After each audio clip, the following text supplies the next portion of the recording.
Hi, boys and girls. So today for math, we are going to be doing number grid puzzles. So let's talk about what that is. And so what you have in front of you is a number grid. We've seen this in the classroom. I have a big one. You each have your own in your desk. And so we use a number grid to help us find numbers, to solve number stories or number models. So we are pretty much experts on number grids. But sometimes there are numbers missing. And that's what number grid puzzles are, is where we need to fill in the missing numbers. And so let's take a look at this number grid. And as you can see, there are a lot of numbers missing.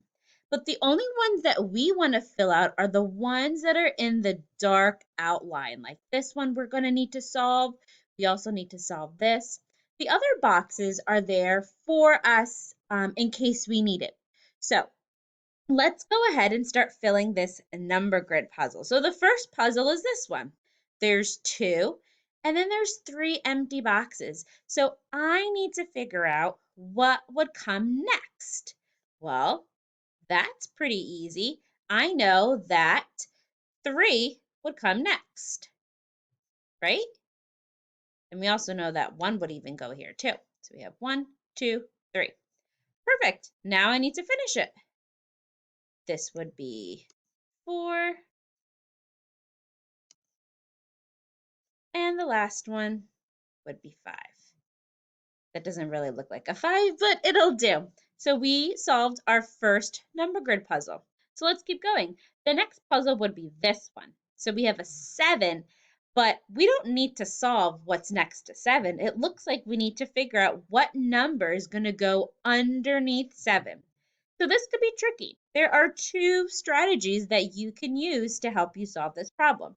One strategy is looking at a number grid.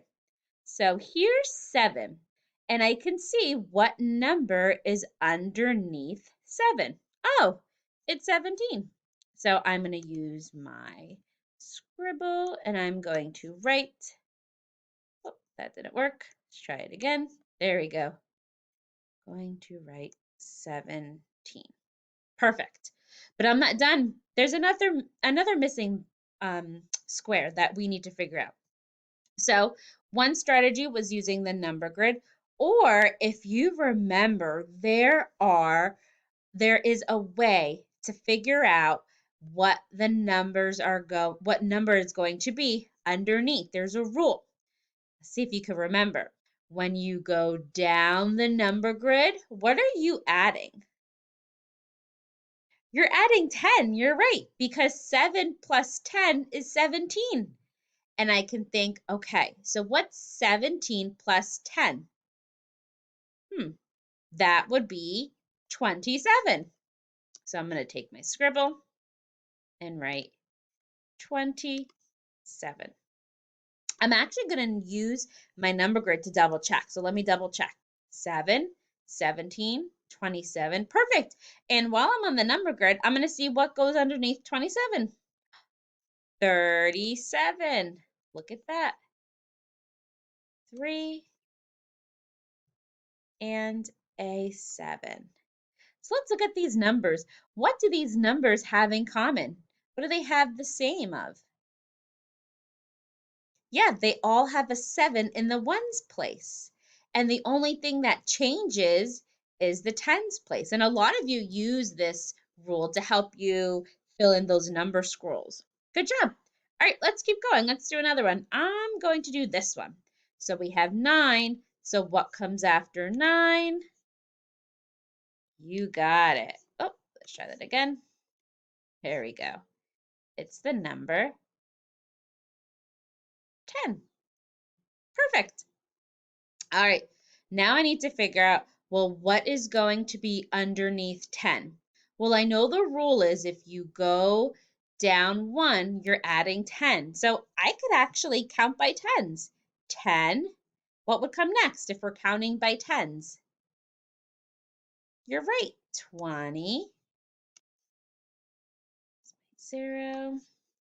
And then what would come next? Good job. 30. And one more.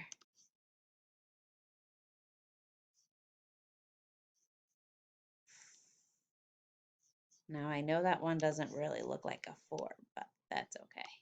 There we go, 40. 10, 20, 30, 40, 50, and then this one would be 60. Good job. All right.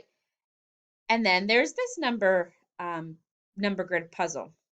And so you would do the same thing. You would think, okay, what comes after 21? Well, let's see. I could start at 20, 20, 21, 22, 23. And then I could stop there because I don't have to keep going. But then I need to figure out, well, what number is going to go underneath 22? And again, you can use the strategy and think, okay, when I go down the number grid, I am adding 10. Or I can even use the number grid and I could find 22 and see what goes underneath, which is 32. All right, boys and girls, so your job today is to solve number grid puzzles, and they look like this. You are going to click and drag each number to solve the number grid puzzle. I gave you a number grid to help you solve these, but be careful because you won't use all of the numbers. Miss Escobar is trying to trick you. Let's see if I could trick anybody. All right, first graders, if you have any questions, let me know. Good luck.